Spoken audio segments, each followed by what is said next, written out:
Okay, so today we're settling in for a deep dive that, well, it asks for something a little different from us, doesn't it? We're not really racing towards an answer here. It's more like letting the question itself just unfold Yeah. around us. Yes. Stepping into it. We're looking at stillness, paradox, observation, based on sources exploring these ideas, but focusing through a very immediate lens. In that lens, our territory for today is simply the rain. Rain. Simple. Simple, yes. But think about the silence it brings sometimes.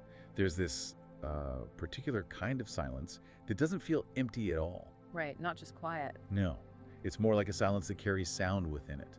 It's the fullness of everything, really. Not the absence of sound. It's that moment when the world just arrives, complete. And all you need to do is be there. That's such a curious idea because usually silence feels like waiting for the noise to start or waiting for something to begin. Exactly, but what if the waiting is the beginning? What if the silence is the arrival? That's what we're stepping into. Exploring how we often mistake the map. Our ideas, our definitions, our need for things to mean something, for the actual territory. The territory just being what's right here. Utterly, immediately here, like water falling on a roof. It's a deep question, really. What does it mean to just be here? Okay, so our mission, if we can call it that, is to try and peel back some of those layers of commentary, the stories we tell ourselves about experience. Precisely. Let's start right there, with the rain itself. Not a big storm, maybe, but that steady, quiet arrival. You hear it start. And the natural thing, the immediate thought is, I'm listening to the rain. That seems present, right? Focused. It does. But you're suggesting, based on these Zen perspectives, that this very statement, I am listening, is actually the first hurdle, the first separation. Indeed. That's the first gate, you could say. The moment you frame it like that, I, the listener, and the rain, the thing being listened to, you've already built a kind of roof. Metaphorically, yes. Yeah. A roof between yourself and the sky. You create two things out of what was maybe just one single fluid event. Observer and observed. The observer and the observed. Yeah. You invent this distance, where perhaps just moments before there wasn't one. And that happens so fast, doesn't it? Almost automatically. Our language itself seems set up for that division. Perceiver, perception. It's the distance of naming. The moment you name it, you're not just in the sound anymore. You're sort of standing back, analyzing the concept, the sound of rain. Defining it rather than merging with it. You start being drenched by the sound, in a way. But hold on, doesn't naming things, doesn't that analysis serve a purpose? I mean, cognitively, how do we function if we don't separate out the elements of our world? How do we interact? But this is where that core Zen instruction comes in. It sounds deceptively simple. When walking, just walk. When eating, just eat. Right, it sounds almost basic. Like, just pay attention, concentrate. But it's not really about concentration in the way we usually think of it. Not about forcing focus. It's described more like a trapdoor. Yeah. Into something deeper. Okay, unpack that difference for us. Concentrating hard on the rain versus just letting the rain happen. What's the distinction? Concentration often involves effort, doesn't it? Yeah. The eye has to work to hold the object, the rain, steady under a spotlight, let's say. And when your mind wanders, you feel like you failed. Exactly. The eye judges the distraction.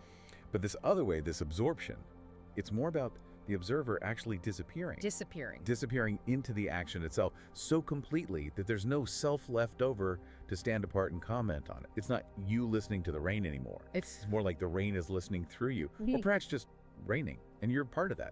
Okay, but if the self dissolves, who's doing the remembering? Who learns from the experience? This feels, well, it runs counter to how we usually operate, wanting to extract lessons, find meaning. We analyze everything. We hear the rain and boom, what does this mean? Should I feel calm now? Is this washing something away? How do we actually drop that layer of trying to turn the raw feeling into content? Well, think about a child, a very young child, maybe 2 years old, barefoot in a sudden puddle, head tilted back maybe? Yeah. Is the child thinking, I am mindfully experiencing this puddle? No, the child is simply wet, cold, alive. There's no inner narrator running commentary, no analysis of meaning, no attempt to prove presence or achieve calmness. The rain doesn't care about the child's interpretation. It just falls. Yeah. And the child is just in it. We as adults, we've built up this huge interpretive filter, haven't we? Constantly, we feel we have to label it, capture it, maybe even share it later, turn the moment into a story. We demand that the rain means something to justify the time spent simply noticing it. So that filter, It's language. It's the self that uses language. It's deeply tied to language, yes. Yeah. And the self constructed through language. That self wants to analyze, categorize, control the input. So the challenge, the real practice here is letting the experience stay raw. Immediate, unfiltered, recognizing that the rain is utterly indifferent to your goals. The second you try to use the rain to become calm, you're not really with the rain anymore. You're with your idea of calm. Exactly. Your project of becoming calm. Okay, but if we stop analyzing, stop trying to listen with intent, and the self sort of steps back, Right. what's left, doesn't that feel like emptiness? Or maybe just, well, boredom? It feels like that to the analyzing mind, perhaps, because its job is to solve things. Right. But this is an invitation to stop solving. Yeah. Completely. Right. And if you stop trying to find an answer, you might discover that the silence itself isn't empty. It's speaking. This sounds like Cohen territory. Like, Right. what is the sound of one hand clapping? Exactly. It points towards that. And it's crucial to understand what a koan like that is doing. Most people think of it as a riddle, right? A brain teaser used in Zen. But it's almost the opposite. It's an anti-riddle. A normal riddle have a logical answer you can figure out. It's satisfying for the mind. Oh. A koan is designed to, well, to break the machine you bring to it. It's a question that the analytical mind simply cannot resolve. It throws all its tools at the sound of one hand clapping, and nothing works. It crashes. And in that crash? In that moment of intellectual surrender, the striving stops. And maybe, just maybe, a different kind of listening begins. An immediate experiencing. So we're not meant to find the sound, we're meant to notice that the silence of the search ending. Precisely. That's where true listening can happen, when the boundary between the listener and the sound just evaporates. Like that metaphor you mentioned, the cup of water. Yes, pouring a cup of water into the ocean. Where does the cup end and the sea begin? And at that deep listening, the you dissolves into the sound, and the sound dissolves into the you. There's just sounding, raining. Wow. That sounds like total surrender of control. If I let go of the observer, let go of fighting the mental noise, won't I just get lost in distraction? Isn't the goal to silence the mind? Or at least manage it? Ah, that's the subtle trap again. Trying to force silence is just creating another kind of noise, isn't it? A noise of opposition. It's struggle. So what's the alternative? The quiet miracle is this. When you stop trying so hard to listen, when you gently let go of that observer role, the one checking, am I being mindful enough? That's when you actually start to hear everything. Why? Why does the mind quiet down when we stop forcing it? Because that inner monologue, the what ifs, the why nots, the endless planning and worrying in its own, runs on a certain kind of energy. The energy of striving, of projecting into future and past. Okay. When you stop feeding that, the mind can soften. It senses a deeper rhythm, an older rhythm. The rain's rhythm. The rain's rhythm, yes. It's older than our worries.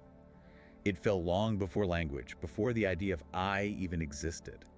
When the mind stops its frantic weaving, it can settle into the immediate, ancient pulse of now, which is already full. It allows itself to be carried instead of paddling against the current. So the mind rests not because it's forced quiet, but because it recognizes something more fundamental. That makes sense. That feels like the first gate then. Letting the rain wash away the need for meaning, realizing that the meaning we impose is like building a bridge where maybe there wasn't even a river separating things in the first place. Exactly. Realizing you don't need the bridge, because you were never truly separate from the other side. Okay, that leads naturally into how we search for these deeper truths. We tend to look far away, don't we? Temples, mountains, ancient texts. We want the big revelation, the cosmic sign. But if the truth isn't separate, where does it actually live? Yeah. If not in those extraordinary places. It is in the shrub. The shrub. It is in the cypress tree in the courtyard. Ugh, the famous Zen story. The student asks the big question, the ultimate question. What is the meaning of the Buddha coming from the West? Basically, what's the core of enlightenment? The origin of wisdom, yes. A huge abstract question. Yeah. And the master, Zhaozu, replies. The cypress tree in the courtyard? Completely ordinary, mundane even. Exactly. If he'd given a lecture on karma or emptiness, the student would have filed it away. Another concept. Right. But pointing to the tree, it shatters that illusion. The illusion that truth is complicated, hidden, far away. Enlightenment isn't some treasure buried in the cosmos. It's right here. It's in the texture of the bark on that tree. It's in the steam rising from your cup of tea right now. It's in the sound of rain on a Tuesday afternoon.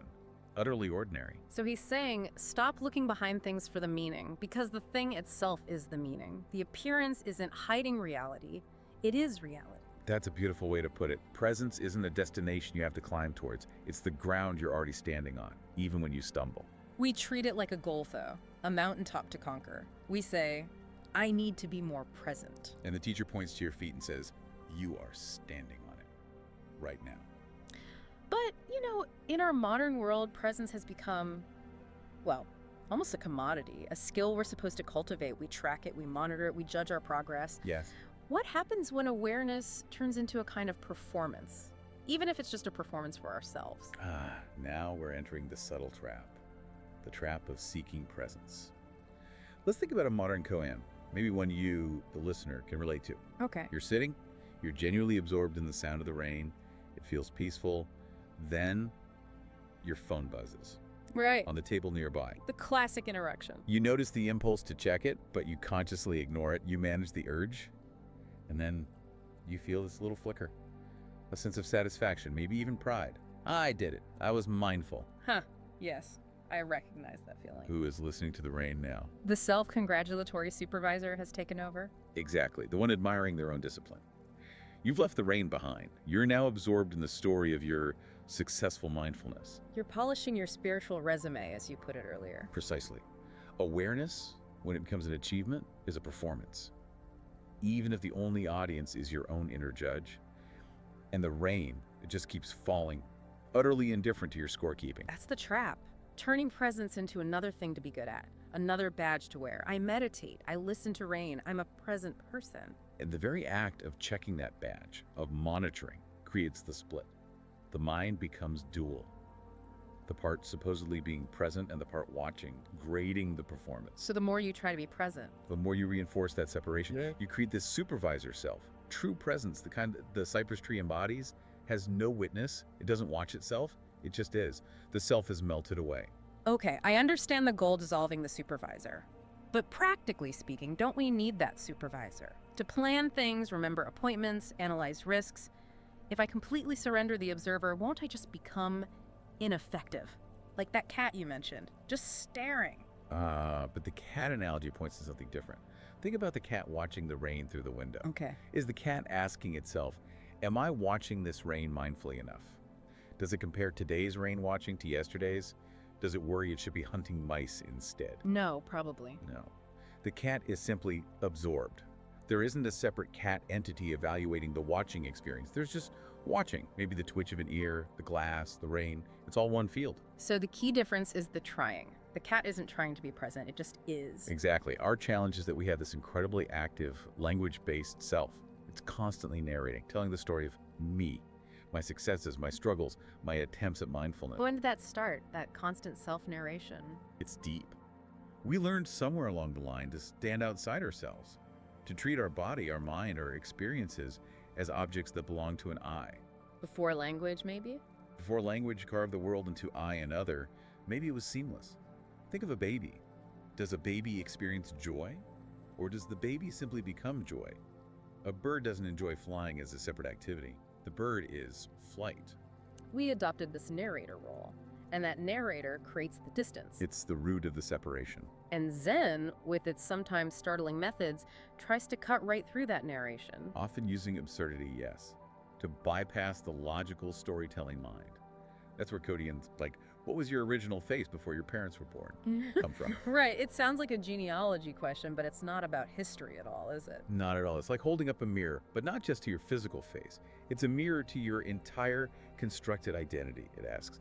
Who are you when all the stories fall away? Not just the story of my life, but the story of my spiritual progress, too. All of it. The story of success, of failure, of trauma, of seeking.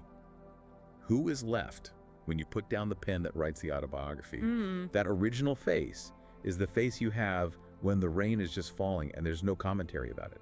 That's incredibly challenging, though, because we equate that self-narration with sanity, with control.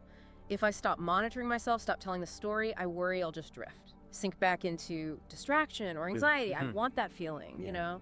That moment of warmth, making tea, the kettle whistles, steam rises, and I think, this is it, presence. But then the thought itself, that ping of recognition. Shatters the moment. Exactly, it's gone. Because I tried to grab it, label it. Was it truly gone? Yeah. Or did you just mistake presence for one particular feeling? A calm, pleasant state that you think you should be able to capture and hold on to? Isn't that what presence is? That calm feeling? That's the core misunderstanding, perhaps. We imagine presence as a perfectly still, calm lake. And then we panic when the wind blows and creates ripples. We think we've lost it.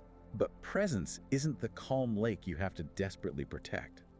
Presence is the entire weather system. Wait, you mean including the wind, the storms, the clouds? Everything. The wind, the thunder, the silence, yes. But also the frustration, the distraction, the self-judgment that arises about the distraction, all of it. So if I'm sitting, trying to be quiet, and suddenly I'm overwhelmed with anxiety or irritation, Yeah. that's not a failure of presence. Why call it failure? Why classify it at all? Those thoughts, those feelings, they're just more drops in the same downpour. They're part of the weather of this moment. Okay. The usual practice is distracting thought comes, push it away, judge it. Oh no, I'm distracted again. Yeah. That judgment, that is the I fighting the weather. Trained to control it. Yes. Yeah. But the master, the cypress tree, Yeah. they don't exclude the messy bits. They recognize the anxiety, the boredom, the fleeting thought as just more wetter, part of the flow, no more or less real than the pleasant sound of water on stone. So my wandering mind, it isn't the enemy of presence. If I stop fighting it, maybe it's just what's happening. Yeah, exactly. Yeah. The very attempt to be perfectly still, perfectly calm, is itself a movement away from what is happening right now. You don't need to get good at being present. It's not a skill to acquire. Then what? You just need to stop believing so fiercely that you are absent. You are never actually gone. We were just listening for the wrong signal, waiting for the cosmic fireworks, the profound insight, the perfect stillness that never actually arrives in that permanent, fixed way. Yes. And all the while, truth was whispering. In the half-drunk cup of tea on your desk, in the ache in your shoulder, in the utterly ordinary, messy, beautiful weight of the world. Zen isn't asking us to escape the ordinary, though. No. It's inviting us to dive into it so deeply that the ordinary itself becomes luminous. Not because it changes, but because we've stopped demanding it be something else. This really shifts things. It's not about attainment, it's about removing obstruction.